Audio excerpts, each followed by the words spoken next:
ini istri saya udah tidur. Saya live tadi karena istri saya minta kamu live aja sekalian itu tuh bantah orang-orang mental miskin itu. Ya karena memang dari awal saya bilang pesugihan itu tidak pernah ada. Saya membersihkan nama baik Gunung Kawi, sejarah Gunung Kawi, membersihkan nama baik Eyang Sujo yang telah menyebarkan Islam di Jawa, tapi malah dituduh itu tempat pesugihan, kuburannya. Allahu Akbar. Ini manusia-manusia jahil ini memang udah lama mental miskin, gampang dibohongin gitu. Allahu Akbar. Gregetan kadang-kadang. Tapi ya udahlah. Yang penting kita sadar bahwa jangan sampai kita menjadi orang mental miskin tersebut, orang yang gampang dibohongin tanpa adanya data dan tanpa adanya bukti, tanpa ada yang bisa diuji. Jangan sampai mempercayai sesuatu yang tidak bisa diuji, tidak memiliki data dan tidak memiliki bukti, apalagi tidak mau diundang juga. Hati-hati, karena kamu bisa gampang digeser kemana-mana kalau kamu lebih mudah percaya terhadap hal-hal seperti itu. Ya udah, pokoknya semoga next time saya berharap Indonesia bisa. Assalamualaikum warahmatullahi wabarakatuh. Halo teman-teman semuanya, selamat datang kembali di Surapento, channel yang membahas dan mereaksi berbagai video viral, isu yang sedang ramai diperbincangkan hingga konten reaksi dari kreator lainnya. Kali ini kita akan membahas pesulap merah yang mengabarkan bahwa sang istri diduga menjadi sasaran kiriman santet setelah dirinya membahas Gunung Kawi. Benarkah ada kaitannya? Atau justru ada sudut pandang lain yang menarik untuk disimak? Yang menarik, pesulap merah juga memberikan perkembangan terbaru terkait responsnya terhadap berbagai tudingan yang beredar, sekaligus menyampaikan pandangannya mengenai isu tersebut. Tentu saja, pernyataannya kembali memicu perdebatan di kalangan warganet. Tonton videonya hingga usai, karena saya akan memberikan komentar cukup panjang di bagian akhir video. Yuk kita tonton videonya. Lebih analisis terhadap bukti yang bisa diuji dan terhadap fakta yang bisa dipertanggungjawabkan, bukan perkataan orang gitu yang nggak jelas itu siapa dan nggak jelas juga dan nggak mau diundang. Itu miris banget sih. Nggak mau diundang tuh udah tanda tanya besar, karena saya dikontak sama para channel-channel yang suka bikin cerita horor yang nggak settingan. Ini mereka juga mengkhawatirkan channel ini nih gitu, karena miris untuk menyebarkan berita bohong. Dia tinggal bayar orang terus disuruh pakai topeng. Allah Akbar. Ini tentunya perbuatan jahat sekali. Saya berharap Indonesia bisa lebih baik dan lebih analisis terhadap apa yang mereka lihat, dengar, dan rasakan. Jangan mudah percaya dengan kebohongan yang tidak bisa diuji, tidak memiliki fakta, tidak memiliki data, dan tidak mau diundang. Itu yang penting. Salam dari saya, terima kasih banyak yang udah support. Ini saya cuma nemenin istri saya tidur tadi live, sekalian ngobrol perihal yang lagi ramai tersebut, karena miris sekali. Ini bukti bahwa mental miskin di Indonesia sulit untuk dihilangkan, karena banyak masyarakat Indonesia yang lebih percaya omongan yang tidak berdasar dibanding orang-orang yang memperlihatkan wajahnya, menceritakan profilnya. Kayak contohnya anak dari juru kunci Gunung Kawi itu, udah dia nampilin muka, nampilin data diri, dia keturunan siapa, tidak dipercaya omongannya. Lebih percaya sama omongan orang yang nggak jelas mukanya siapa, diundang nggak mau, klarifikasi nggak mau. Kan aneh ini. Kebohongan lebih dipercaya daripada fakta. Ini sangat amat miris sekali, karena kalau terus seperti ini, kondisi politik di Indonesia, kondisi ekonomi di Indonesia tidak akan terus membaik. Bensin akan semakin mahal, barang pokok semakin mahal, karena akibat bodohnya orang-orang yang bermental miskin ini. Jadi saya berharap semoga mental miskin di Indonesia cepat punah dan lebih analisis terhadap apapun yang kamu lihat, dengar, dan rasakan. Terima kasih banyak, semoga keberuntungan selalu ada di hidup kita. Mohon maaf untuk teman-teman semua kalau ada kata-kata saya yang terdengar kasar sekali, karena memang ini harus dikasarin, karena ini sangat amat berdampak terhadap kehidupan kita. Itu si rambut api, si sulap-sulap, kenapa? Mau cuci tangan yang bersih. Tuh pakai soda api, cuci tangan bersih. Kenapa sih tiba-tiba saya jangan ada penggiringannya ya, tidak ada begini-begini pesugu. Lu yang ngomong dari awal, lu yang mastiin dari awal. Sekarang lu mau cuci tangan, kenapa? Lu udah terima?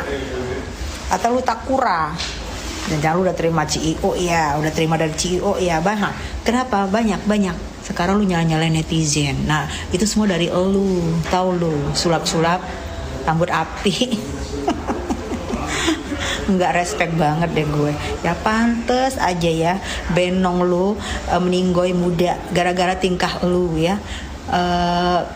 Kawinin perempuan lain tanpa restu dari Benong lu. Makanya Benong lu nggak metong gara-gara lu tidak bertanggung jawab. Surat merah. Saya sih nggak pernah nolak atau kabur ketika diundang siapapun ya, mulai dari wartawan, TV, podcast, dan lain-lain untuk mempertanggungjawabkan seluruh yang saya posting. Bahkan saya memberi jaminan sampai 100 juta rupiah kalau memang saya terbukti berbohong atau menyebarkan fitnah yang tidak benar. Jadi kamu mau datang ke kantor saya buat buktiin langsung di telepon dan ketemu sama mantan narasumber, yuk sini monggo ke kantor saya. Kita lihat apa kata netizen ya. Cuci tangan dulu katanya kan. Cuci tangan terbaik konten settingan adalah dengan cara menolak undangan dari manapun. Khawatir cerita bohongnya ketahuan. Gitu kan, kata pesulap merah. Tak karepmu sel uang kok ruwet tenan uripe. Bang, awal mula semua sehuru-hara ini karena channelmu sendiri loh yang menyampaikan nama-nama pengunjung dari Gunung Kiwi. Tapi malah makin kesini seolah-olah abang pesulap merah kayak mau cuci tangan. Kalau memang benar settingan, coba buktikan. Jangan hanya SS-an, chat doang. Datang itu alamat dan langsung datang ke kantornya. Manusia yang merasa paling sakti, itulah dia menjuluki diri dia sendiri atas kesombongannya. Ya kan, sombong banget dia. Jadi di sini saya juga mau tahu, bertanya sama praktisi hukum, bagaimana seseorang jika mengupload dengan secara sengaja menampilkan foto-foto orang, nama-nama orang, ya kan, apalagi ada unsur fitnah misal di situ, ya kan, juga menyebut nama orang, apalagi ada orang yang sudah meninggal pun disebutkan dan dia tidak mengedit, dan dia berusaha untuk cuci tangan, katanya itu kuncennya yang ngomong. Memang, tapi saya rasa kuncennya nggak tahu kalau buat dipublikasikan seperti ini, gitu, ya. Jadi dia apakah melanggar undang-undang ITE, itu pertanyaan saya kepada praktisi hukum ini ya. Karena dia menampilkan foto, tulisan nama dan nama disebutkan di sosmed yang dia mencari keuntungan di sini, ya kan, dari orang-orang yang nonton. Nah, apa nih hukumnya gitu loh? Apalagi sudah menyebut nama-nama orang yang meninggal. Itu yang buat saya agak gimana gitu. Kok ini manusia terlalu sombong banget gitu ya. Apalagi dia mengusik-ngusik agama dan kepercayaan orang lain gitu. Nyebut Islam, kejawen. Lo udah merasa diri lo Islam, bener. Udah bener Islam lo gitu. Dengan lo itu ya buka foto-foto, dipublikasiin. Walaupun katanya si kuncennya ngizinin ya, tapi lo publikasiin gitu loh. Ya. Lu publikasiin itu nama-nama orang, nyebut nama orang, nggak lu edit, emang Islam lu udah benar? Gue tanya nih, ya. Jadi jangan nyebut-nyebut masalah kejawen. Kejawen itu di Jawa ya, Sunda Wiwitan di Sunda, Jawa Barat. Jadi lu jangan musik-musik kepercayaan orang. Gue bilangin nih, ya. Apalagi lu udah mengusik masalah urusan goib. Lu boleh ikut campur, membuka, ya, praktek-praktek dukun palsu, trik-trik sulap. Tapi dengan lo ikut campur kepercayaan dan keyakinan orang, itu nggak hak lo, gitu, ya. Apalagi lo itu nggak ngedit, nggak diedit itu nama-nama orang udah meninggal lo tampilin, gitu loh, ya. Apapun alasan yang lo bilang untuk kuncen, hey, lo yang nerbitin, lo yang membuat tuh video, lo yang kena undang-undang ITE-nya, bukan kuncennya. Paham sampai situ? Lo udah menuduh orang, membuat orang spekulasi yang enggak. Ya, apalagi itu ada foto-foto lo tampilin di situ, nama-nama lo sebutin, lo bacain, coba lo, gitu. Kita sebagai dunia spiritual, ya, selalu menjaga rahasia orang. Walaupun di satu keluarga datang ya nemuin kita nih berkonsultasi, kita nggak bisa bocorin rahasia si A dengan si B, B dengan si A, begitu nggak bisa. Walaupun satu keluarga ya, kita harus menjaga rahasia. Lah ini lo yang merasa orang manusia katanya paling sakti. Lo buka tuh rahasia-rahasia orang, ya. Lo tuh nggak punya hak urusan orang, masalah spiritual orang, masalah kepercayaan orang, ya. Masalah kebudayaan orang. Lu gak berhak ikut campur. Hai, merasa manusia paling sakti. Aduh, lu tuh termasuk sombong. Ya, menurut pendapat gue, lu tuh termasuk sombong, dan menurut pendapat gue, lu tuh udah melanggar undang-undang ITE. Ya, gue nggak tahu nih orang-orang yang udah beredar foto-fotonya, orang mengupload, mengedit lagi dari A, si B, si C ya, para orang nih, orang-orang yang update di sosmed jadinya akibat ulah lu, ya. Gue nggak tahu nih apa tindakan mereka. Apalagi ada orang yang udah meninggal, keluarganya nggak tahu nih apa tindakannya buat nih orang. Sampai orang yang udah meninggal disebut-sebut nggak diedit sama dia. Emangnya orang harus diperkarain nih, harus dikasih pelajaran. Jangan merasa paling nih, manusia paling merasa gitu. Ya. Ini yang bikin geger ini kan pada saat si Merah ini mewawancari Kuncen yang pertama ya. Nah, ketika diwawancara, Kuncen ini menyebut beberapa figur publik ya, dan ini menyebut nama artis yang sekarang memang sedang viral ya. Dan publik itu haus akan jawaban. Terlebih pada saat yang sama, artis S ini memang kontroversial, terutama dengan pacarnya. Dan ini menjadi konflik ya, di antara dia dan juga mantan suaminya. Nah, kalau menurut The Law of Attraction, getaran kemarahan dan kebingungan publik itu menarik lebih banyak konten serupa. Kuncen Gunung Kawi, sadar atau tidak, itu telah menjadi saluran energi kolektif yang selama ini terpendam. Ini yang menjadi viral karena menyebut nama S. Dan nama S ini disebut dalam wawancara antara si Merah dengan Kuncen Gunung Kawi yang pertama. Nah, terlebih mereka ini belum memberikan klarifikasi secara terbuka, secara bersamaan. Karena dalam situasi krisis, diam sering dianggap sebagai pengakuan. Semakin lama seseorang diam, semakin besar spekulasi yang muncul. Karena gini ya, dalam The Law of Attraction, energi publik, kecurigaan, keraguan, dan tuntutan akan kebenaran itu memaksa pihak yang terlibat untuk bicara. Getaran ini sangat kuat, sehingga tidak bisa diabaikan. Nah, sayangnya, artis S ini, hingga detik ini, itu belum berani untuk mengklarifikasi secara langsung. Kalau bisa, itu semua bertemu di dalam satu podcast dan semuanya harus berbicara supaya bolanya tidak semakin liar. Karena gini ya, yang diam di waktu yang tepat lalu berbicara di waktu yang salah itu adalah tanda bahwa ada yang disembunyikan. Karena harus diakui, publik mulai menuntut agar artis S dan Kuncen Gunung Kawi dan si Merah itu dikonfrontir di sebuah podcast netral. Jadi sebaiknya podcast yang dipilih adalah netral ya, tidak memihak siapapun. Yang kedua, podcastnya harus berani, tidak takut bertanya keras dan frontal. Ketiga, harus kredibel. Jadi dia harus memiliki track record yang baik. Menurut kalian, podcast yang mana yang tepat ya menjadi media konfrontir antara artis S, Kuncen Gunung Kawi yang pertama, dan si Merah? Silakan tulis di kolom komentar.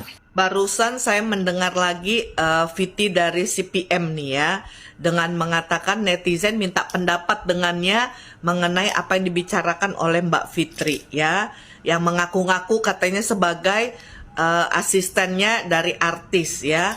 Lah memang iya kan gitu loh. Tapi kan di sini Mbak Fitri tidak ada menyebutkan nama bosnya yang jadi artis itu.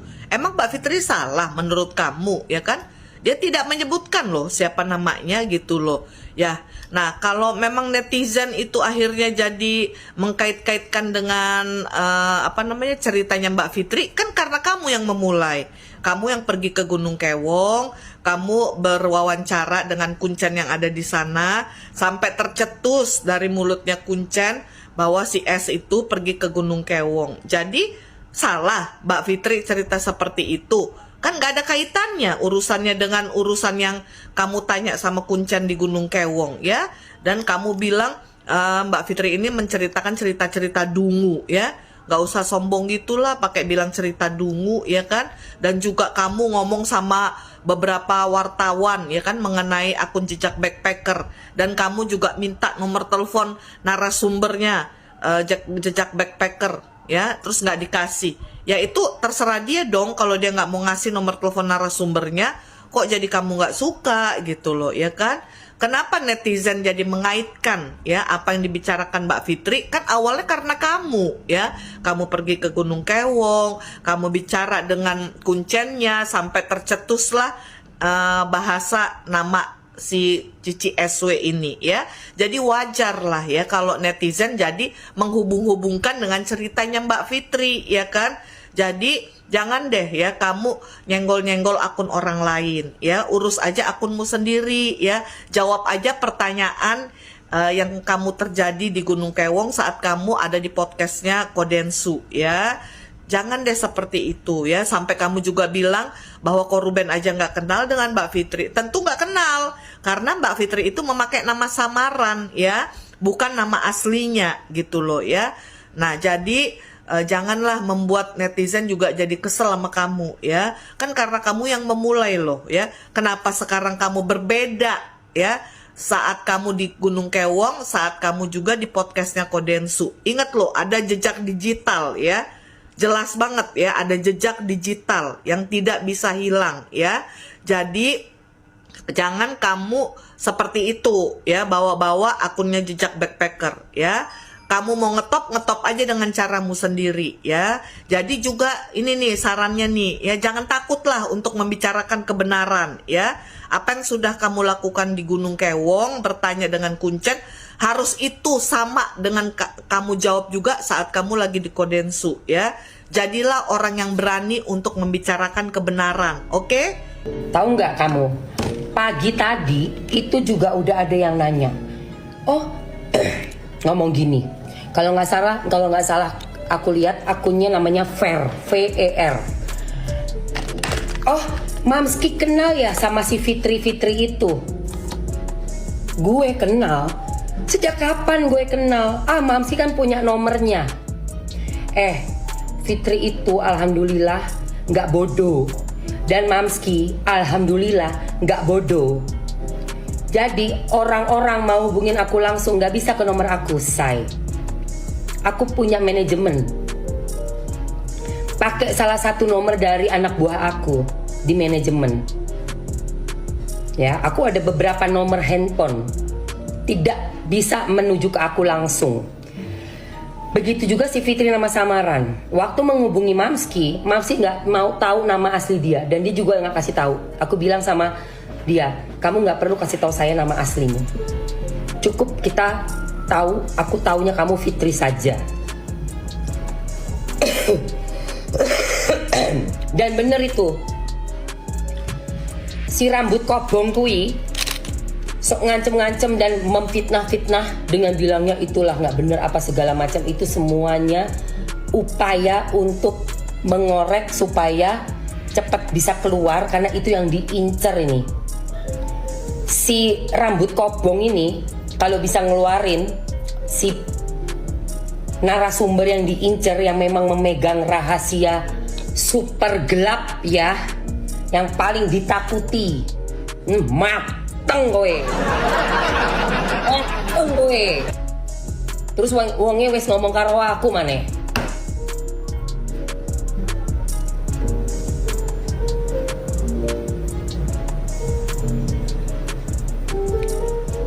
Ngeri.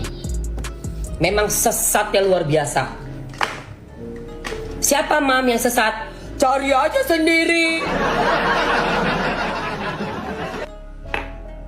Siapa mam yang dimaksud? Itu film lagi, film. Nonton aja filmnya. Ya, nonton aja filmnya gitu loh. Siapa yang nggak tahu? Nggak tahu siapa? Siapa memangnya kira-kira? Hah? Menurut Ngana? Siapa? Nggak tahu. Ya iya.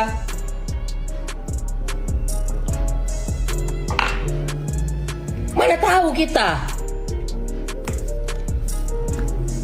Terus kamu tahu nggak? Nomor yang dipakai oleh yang nama palsu Fitri itu bukan nomor dia juga. Jadi dia nggak tahu nomor saya juga nggak tahu nomor dia. Putus komunikasi, putus Tidak tahu, setelah tutup telepon selesai, nggak tahu itu siapa, nomornya di mana, tinggal di mana, nggak tahu. Wallahi ini ya, demi Allah ini nggak bohong saya. Itu untuk menjaga keamanan dia, keamanan saya. Saya nggak tahu namanya, saya juga nggak tahu nomornya di mana, nomor teleponnya berapa, dia nggak tahu nomor saya berapa. Melalui orang-orang kita berkomunikasi. Karena kalau ngadepin orang yang belis, ngadepin hambanya setan itu memang harus lebih putar otak lagi. Jangan kita mati konyol. Itu soalnya antek-anteknya tuh, waduh gila itu guys. Gila itu. Tapi sekuat-kuatnya kekuatan belis, numbalin cuman pala bebong. Kira kok pakai tumbal sapi kau, sapi benggala yang harganya 3 miliar. Pala bebong, receh kau. Awalnya pas berita ini viral, aku juga ikut nggak suka guys sama Sarwenda. Kalian bisa scroll ke bawah deh. Ada postinganku mengenai Virgo Sarwenda, Virgo Agustus. Kalau aku Virgo September, jadi aku nggak mau Virgo dicap jelek gara-gara Sarwenda. Itu kan otomatis aku nggak suka ya sama Sarwenda ya. Tapi lama kelamaan aku scroll, aku cari tahu, aku pikir-pikir, ternyata ya kayaknya aku ya sebagai perempuan ya, kalau di posisinya si Sarwenda itu kayaknya aku akan lebih jahat. Gak cuman sekedar kayak gitu, kayaknya aku akan lebih parah dari Sarwenda guys. Sarwenda mah cuman ngomong satu kata kayak gitu aja ya guys ya, udah langsung dihujat ya. Katanya inilah itulah ya kan. Kayaknya ya sekarang gini ibu-ibu ya, kalau ini di posisi bunda-bunda dan atau di posisi anak-anak bunda ya, pikir aja sudah kalau Sarwenda itu anak bunda atau kalian berada di posisinya Sarwenda. Mau gimana? Jangan ngelihat Sarwenda dikasih uang 200 juta. Dia artis, biaya hidupnya mahal. 200 juta paling-paling cuman dapet tas satu, paling tas apa? Tas Hermes atau tas apalah, pokoknya hanya dapat tas satu aja guys. Kalau sama kita 10 juta aja cukup sebulan. Beda dengan Sarwenda, karena dia artis, kebutuhan hidupnya tinggi, bahkan miliaran. Kalau nggak percaya tanya aja Nagita Slavina, itu pasti miliaran dia. Kalau Nagita Slavina udah lebih kaya, berarti saya Sarwenda di bawahnya lah, beda-beda tipis lah pastinya.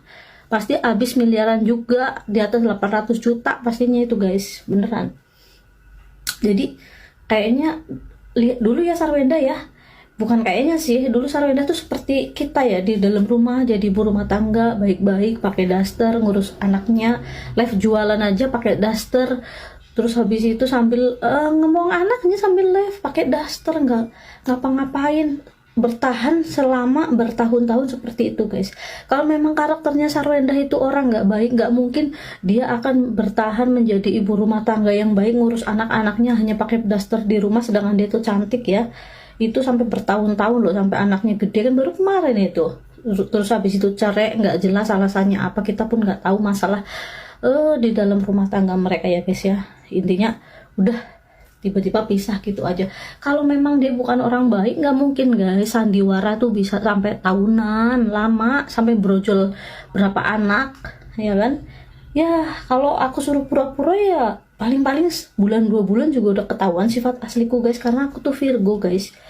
Aku nggak bisa menutupi atau bermuka dua atau pura-pura menjadi orang lain. Kalau aku kayak gini ya kayak gini, nggak bisa aku berpura-pura hanya misalkan demi dia pengen terkenal nikah sama Ruben, pengen terkenal biar menjadi artis. Lah selama dia jadi istrinya Ruben aja, jadi ibu rumah tangga, nggak langsung mempopulerkan diri dia menjadi artis, malah populer malah sekarang ini kan semenjak jadi janda dia baru kelihatan gitu loh, make up lah, dandan ganti lah, inilah itu. Coba dulu lihat aja, cuman nge-live jualannya dia, ngomong anak-anaknya, bener nggak guys?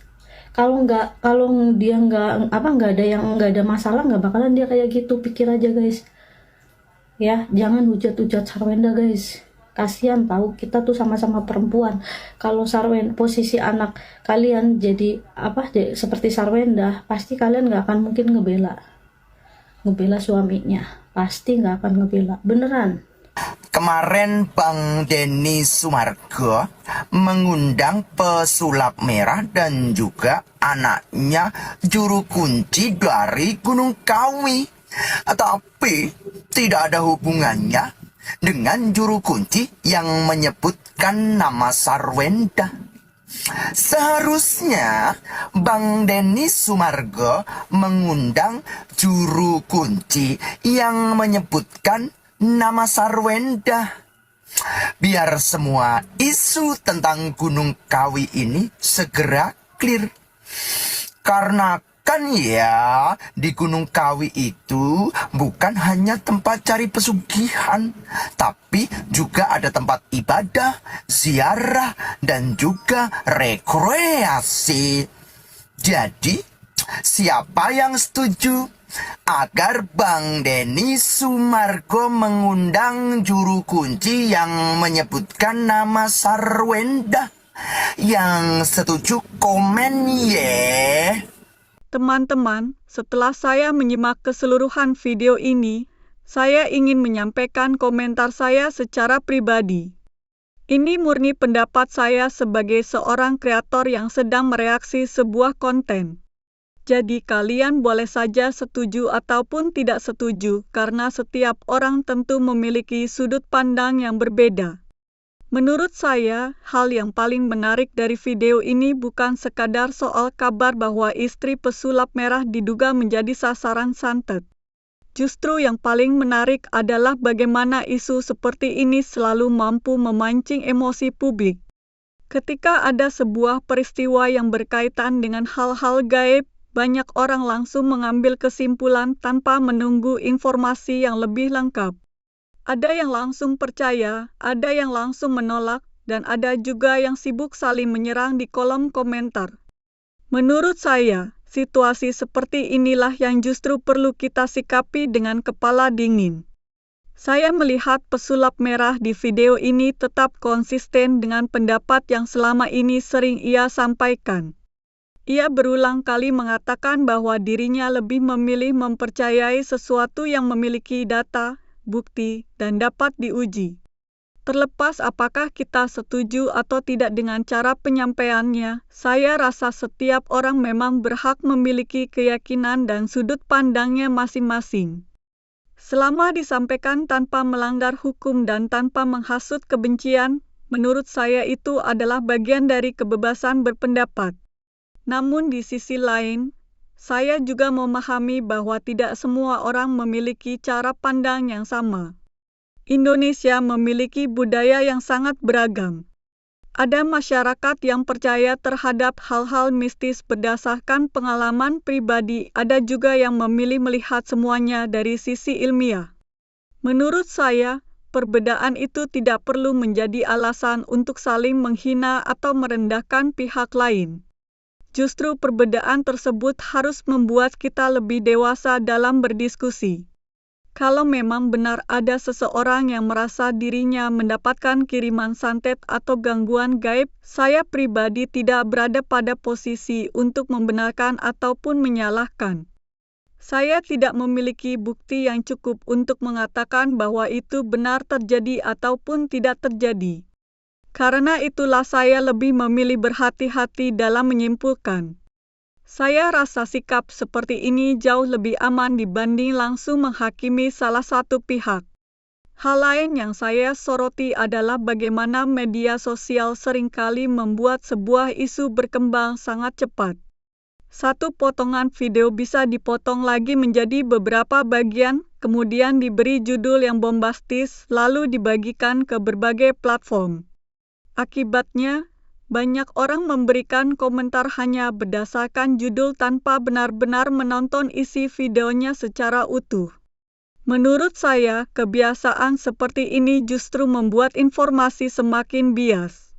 Saya juga melihat bahwa nama besar pesulap merah membuat apapun yang ia katakan hampir selalu menjadi perhatian publik. Setiap kali ia membahas topik yang berkaitan dengan dunia mistis, pasti muncul pro dan kontra.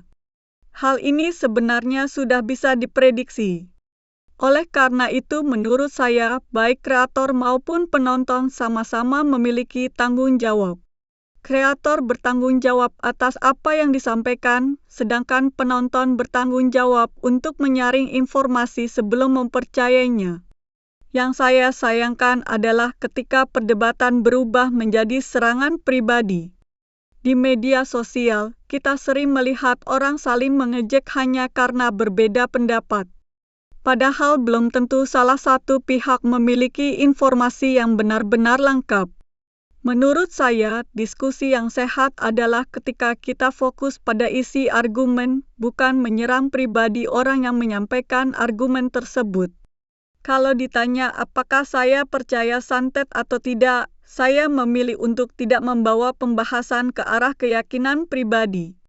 Fokus saya di sini adalah bagaimana sebuah konten disampaikan kepada publik dan bagaimana publik meresponsnya.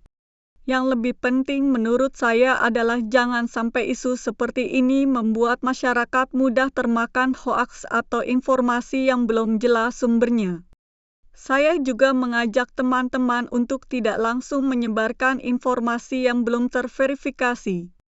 Apalagi kalau informasi tersebut bisa merugikan nama baik seseorang. Di era digital seperti sekarang, satu unggahan bisa menyebar ke jutaan orang hanya dalam hitungan jam. Sekali informasi tersebar, akan sangat sulit untuk menariknya kembali. Karena itu, menurut saya, sikap berhati-hati jauh lebih penting daripada menjadi orang pertama yang membagikan sebuah kabar.